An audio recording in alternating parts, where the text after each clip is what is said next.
তুমি মেলা থেকে চলে এসেছো? কি নিয়ে এসেছো? থার রক্স। দেখি দেখি দেখি, খোলো খোলো খোলো। তুমি থার রক্স নিয়েছো, হোয়াইট কালার। খোলো খোলো দেখি।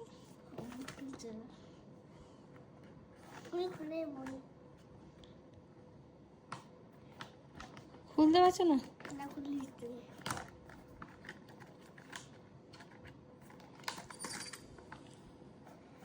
ওয়াও, থার নিয়ে এসেছো?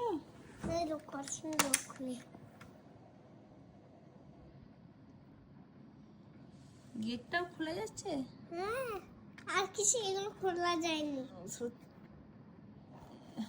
তোমার পছন্দ হয়েছে থার রক্স? হ্যাঁ, বাহ। আমি এত বড় থারকটা যাব আর তুমি প্রতিদিন গার্ডেন দেখতে যাবে নাকি? হ্যাঁ, প্রতিদিন খেলে নিয়ে আসবো। প্রতিদিন খেলা নিয়ে আসবে? হ্যাঁ, মার খাবে। কালকে নিয়ে এসেছো পুলিশ গাড়ি, আজকে আবার থার। তুমি কি পেয়েছো বলো তো?